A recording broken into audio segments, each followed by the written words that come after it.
English Shorthand Senior, May 1984. Mr. Speaker, Sir, this kind of resolution is coming for the second time in this House.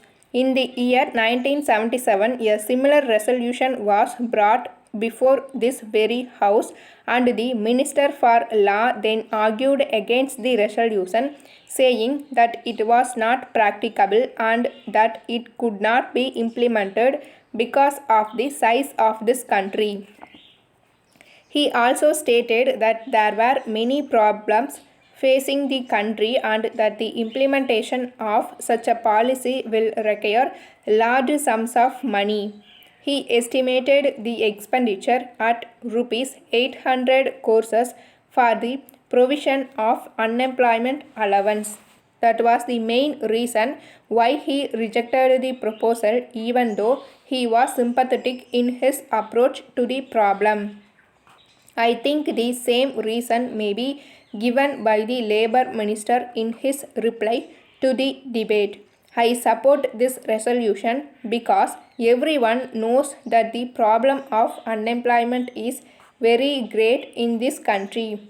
It is the duty of the government to solve the problem, the resources, and if this responsibility is placed on the government by a suitable amendment to the Constitution, the government will have to accept it.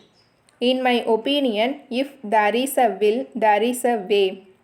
If the government wants to take this up seriously, I have no doubt it can get the resources necessary for this purpose.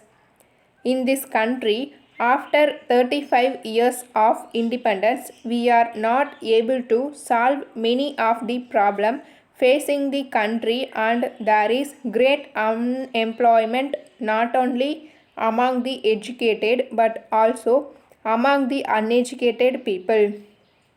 The reason is that the education that we are providing in this country is not serving the real purpose.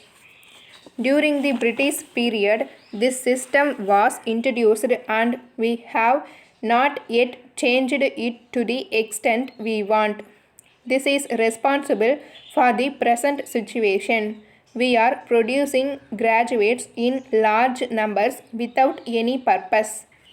Every year, a large number of graduates come out of our educational institutions. If we go to the villages, we will certainly find that about 20 people out of every 100 are educated. I am sorry to say that they seek employment only as clerks. They also expect the government to provide them such jobs. No government will be in a position to provide jobs in the country.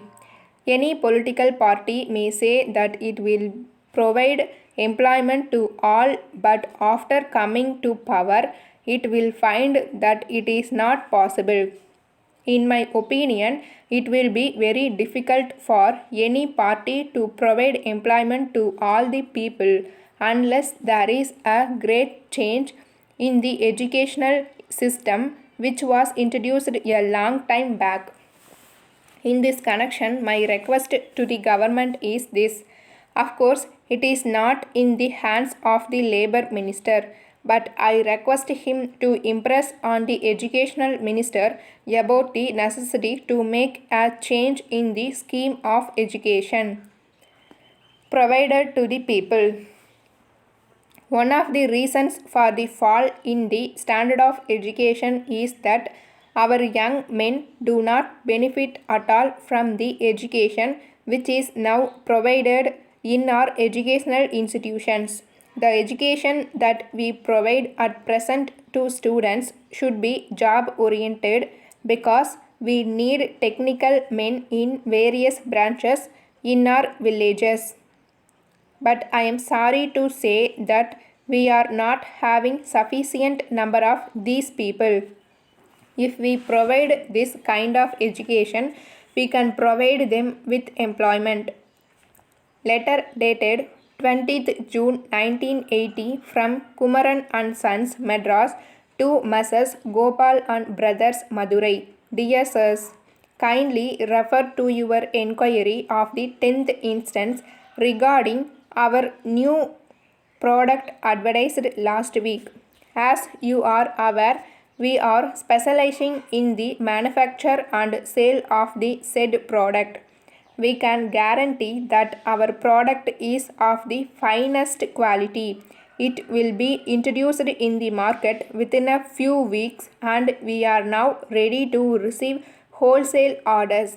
The exact date for the opening of the retail trade will be announced next week.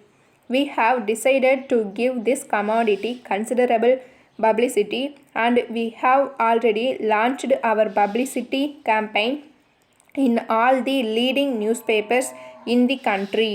At the same time, we are also planning a vigorous press and poster campaign so that the name of our product becomes well known to the public by the time the retail trade is started. We propose to publish our advertisements in several English and Tamil papers throughout the country. We enclose herewith details of advertisement materials that will be supplied free to those who stock our product and copies of the leaflets that will be distributed to the public. They contain information about the uses and advantages of our product. Our representative will show you sample packets and take advance orders. We would welcome your valuable suggestions for making our advertisement campaign a success. Yours faithfully.